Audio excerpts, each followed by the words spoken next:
He didn't like it, so he threw the entire score out, which disappointed Alex North greatly, and used instead the music that he had done. The iconic movie has a score that was written by the classical composers Johann Strauss Jr., Aram Khachaturian, once associated with Richard Strauss's tone poem Also sprach Zarathustra, but has become much more associated with 2001, A Space Odyssey.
Camelot, the Lerner and Loewe musical that defined an era and an administration. This year, as the free world celebrates the 50th anniversary of the 1,000-day administration of John Fitzgerald Kennedy, we pause to reflect on his legacy. He was a forceful leader in a turbulent time, and his words rang out as a clarion call to all Americans to give more to their land and expect more of themselves. One marvels at how the course he charted for the country he loved seems as timely and urgent today as it did a half-century ago. Tonight, in his honor, we present excerpts from several of his most inspiring speeches, set to the music of our own John Williams. To read these immortal words, please welcome from NECN, Steve Aveson.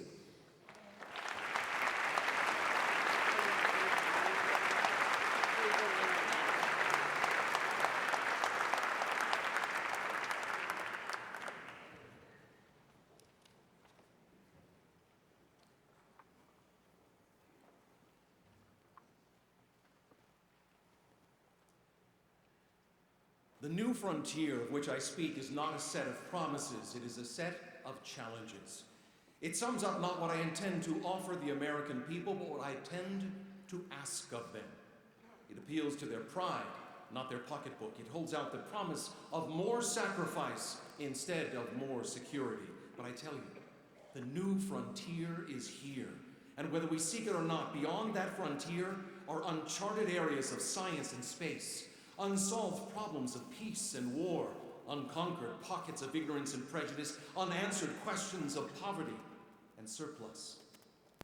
That is the choice our nation must make, a choice that lies between the public interest and private comfort, between national greatness and national decline, between the fresh air of progress and the stale, dank atmosphere of normalcy, between dedication and mediocrity.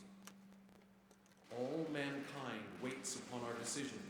A whole world looks to see what we shall do, and we cannot fail that trust.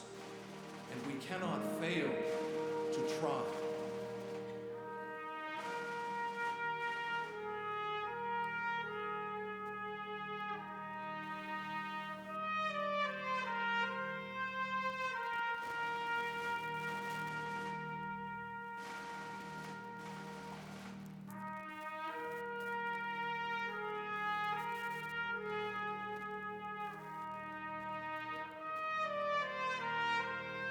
What kind of peace do we seek? Not a Pax Americana enforced on the world by American weapons of war, not the peace of the grave or the security of the slave. I am talking about genuine peace, the kind of peace that makes life on earth worth living. Not merely peace for Americans, but peace for all men and women. Not merely peace in our time, but peace for all time. So let us not be blind to our differences, but let us also direct attention to the means by which those differences can be resolved. And if we cannot end now our differences, at least we can help make the world safe for diversity. For, in the final analysis, our most common link is that we all inhabit this small planet. We all breathe the same air. We all cherish our children's future, and we are all mortal.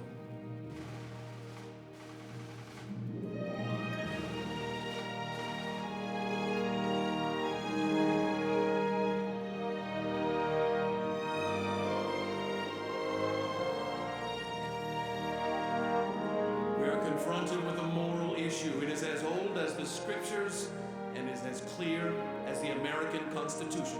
The heart of the question is whether all Americans are to be afforded equal rights and equal opportunities. If an American, because his skin is dark, cannot enjoy the full and free life which all of us want, then who among us would be content to stand in his place? Who among us would then be content with the counsels of patience and delay? 100 years of delay have passed since President Lincoln freed the slaves, yet their heirs are not fully free. They are not yet freed from the bonds of injustice. They are not yet freed from social and economic oppression, and this nation, for all its hopes and all its boasts, will not be fully free until all its citizens are free.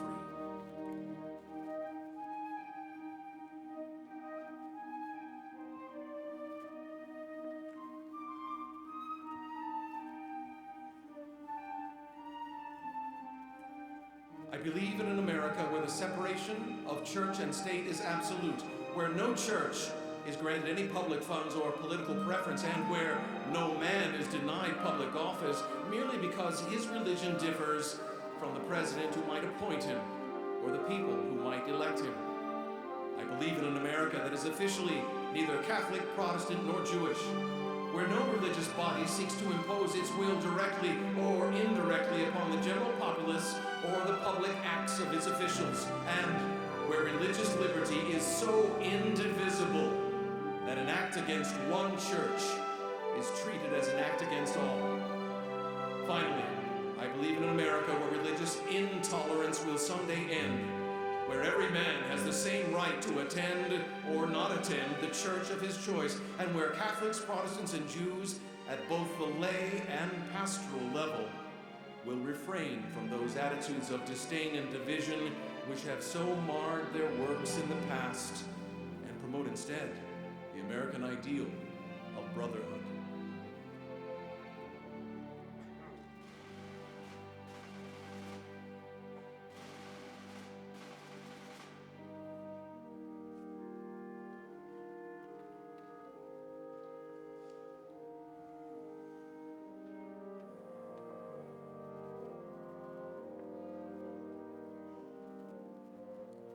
This nation was not founded solely on the principle of citizens' rights. Equally important, though too often not discussed, is the citizens' responsibility. For our privileges can be no greater than our obligations. I speak to you today, therefore, not of your rights as Americans, but of your responsibilities. They are many in number and different in nature. They do not rest with equal weight upon the shoulders of all. Equal of opportunity does not mean equality of responsibility. Increased responsibility goes with increased stability. For of those to whom much is given, much is required.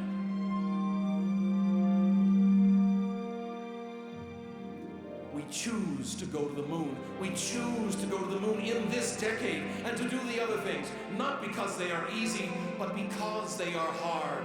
Because that goal will serve to organize and measure the best of our energies and skills. Because that challenge is one that we are willing to accept, one we are unwilling to postpone, and one which we intend to win, and the others too.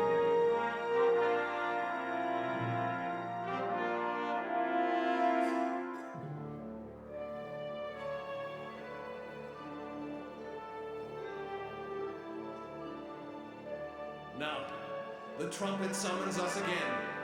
Not as a call to bear arms, though arms we need. Not as a call to battle, though embattled we are.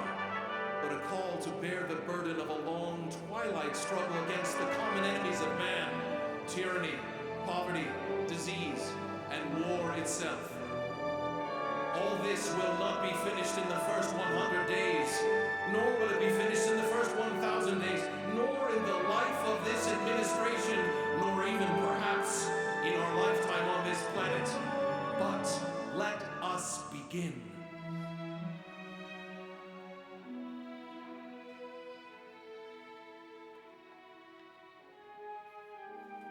In the long history of the world, only a few generations have been granted the role of defending freedom in its hour of maximum danger.